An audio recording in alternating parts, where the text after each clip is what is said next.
Welcome back to the channel, guys. It's been a little bit. We've had a lot going on. It's okay. But we're back. But we're back. And this is Nicholas. And Jacob. And this is the Holt perspective. All right. So, last week, we tried, 2 weeks ago, we tried to make a podcast. Something happened. Internet was not our friend. Well, it didn't happen. It was sad, but that's okay. We're coming back hotter than ever, ready to rock. And we are going to first talk about our favorite workout from the past week. So, do you need some time, Kobe, or are you ready? Nope. I got it. Simple. All right. You're going to hate yourself after, but you're going to love yourself after. 50 cal ski, okay. 50 cal echo bike, 50 cal row. Simple. Oh, man. Simple, just do it. Just do the work. Just one time through. One time through. Just a little grunt work. Get it. Yep. How did you fit it? What was your time here? I finished. It was 7:17. 7:17.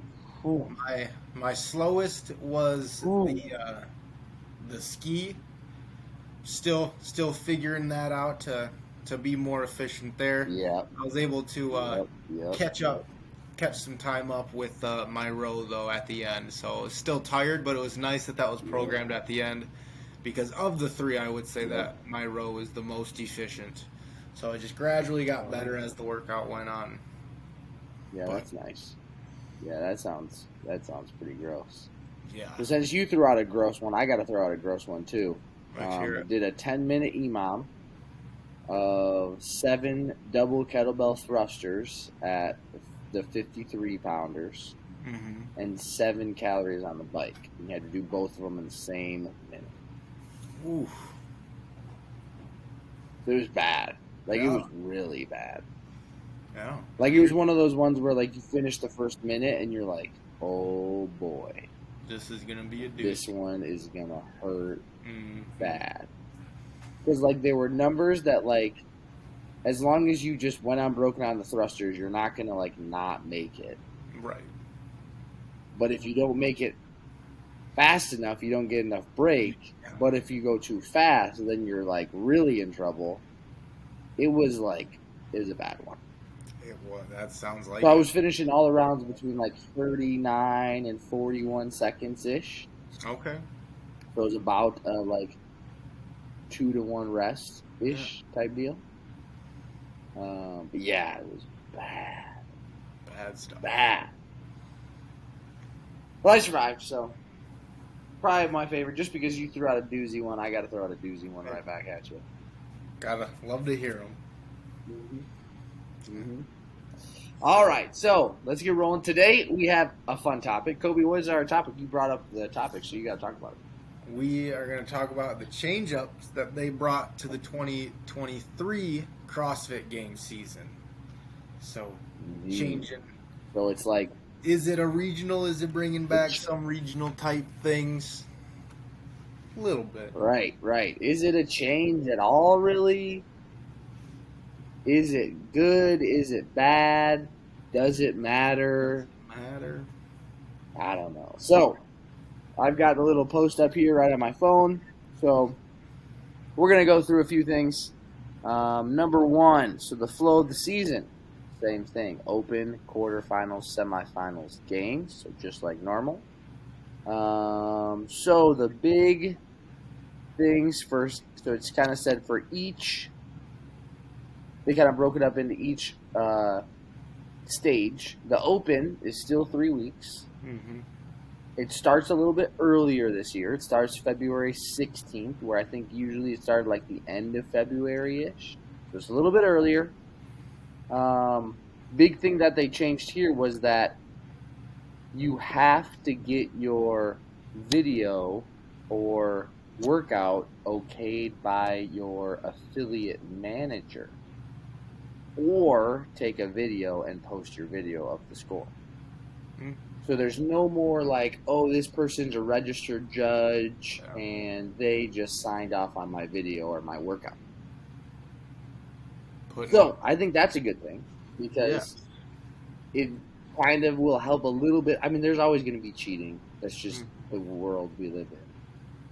But having your affiliate manager having to sign off on what you're doing makes it a little bit harder for you to just try to blatantly cheat on something.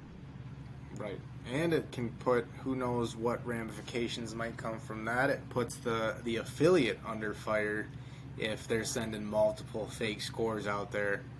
Then if it's all had to be approved by the manager, then they know the manager's a little shady, and they obviously don't want that in their company, in their corporation.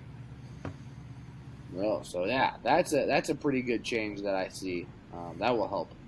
Just kind of regulate a little bit. It's never going to be perfect with an online competition, but it will definitely help. So nothing else that I see that's different about the Open.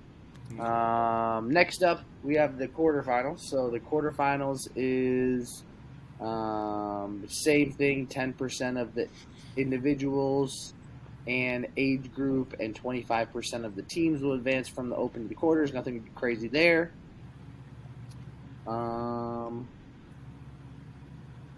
So with the individual quarterfinals, the 3-day thing, Thursday, Friday, Saturday, doesn't change. So like the releasing them on Thursday at noon, and then you having to have your first one by Friday, then your second one by Saturday, and then your third submission by Sunday has not changed. But the one thing that they did change was they had the age group quarterfinals and the team quarterfinals be the same week, and it's only 2 days. Yeah. The team goes Wednesday to Friday, and the age group goes Friday to Sunday. So, awesome for the age group, because I think this opens up for like the teens and the older people that have, 9-to-5 jobs. It makes it much more possible for them to do it. Yeah. But it screws the team. A little bit. Screws them. Yeah. Like, they got to go and they have to have their, first submissions in by Thursday at noon, your second submissions by Friday at noon. I don't know. It's tough, but still doable to get done, even if you have to do it after work, after stuff like that. But think about it, like if you have to go, let's say they make you go and they make you do 5 workouts. 3 of them are due on Thursday at noon. 2 of them are due on Friday at noon, or vice versa. It doesn't really matter. You're going to have to do 3 workouts Wednesday night because people can't go and just like do them on Thursday morning. All throughout the day, yeah. It doesn't. I mean, the only way I can kind of see it being okay for these teams who have normal jobs are you give them 5 tests on Wednesday and you have until Friday to turn them in.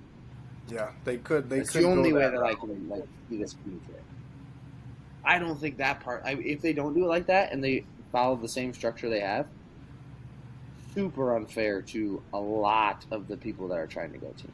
Right. That have regular jobs. It makes the teams kind of already from the beginning be people that are only focused on CrossFit and don't have a regular job. So that does put them put those at a disadvantage. Yeah, I mean it's tough for them doing Thursday to Sunday for the individuals and the teams before that Thursday night, Friday morning submission was tough. Yeah. And you had to do 2 workouts. So now to make it 2 days long during the week for the teams, I don't know. I think that's not good. But I don't know. It is what it is. Right. Sucks for the teams. But there's nothing else I can say there. But it just sucks for them. There might be something that makes it a little bit more fair for them. Timing-wise, it's similar to years past, except once again earlier, which is cool that they kind of made it earlier again. The individual quarters is the middle of March, and the team and age group is at the end of March.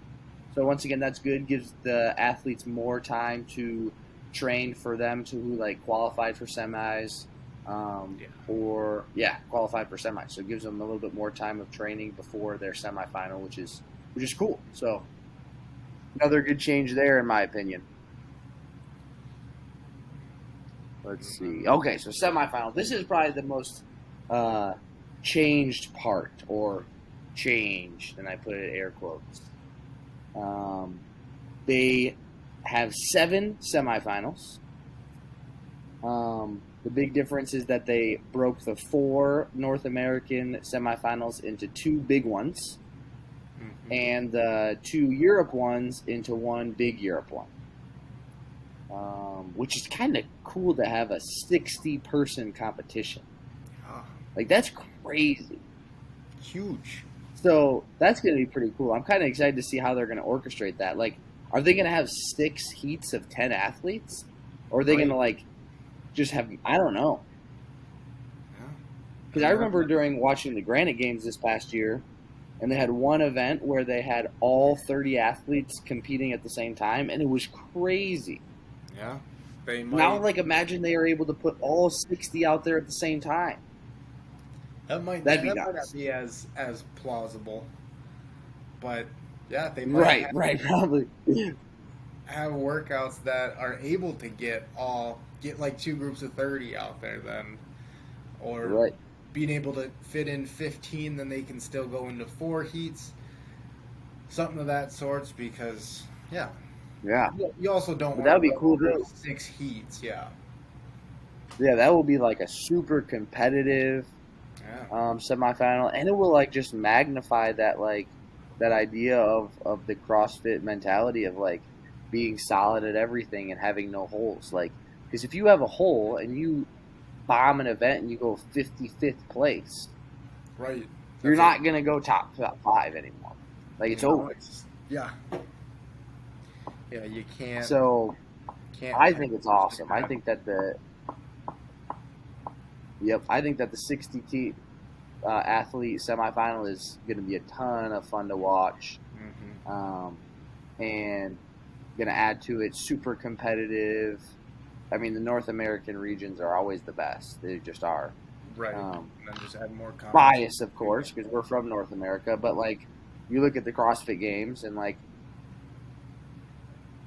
Canada and the United States is everywhere. So. Sure, there's less Australians, and sure, there's less Europeans that are there, and those are probably the 2 that are like competing for it. But I don't know. But Europe, seems like North America is most popular. You got 60 at Europe as well, and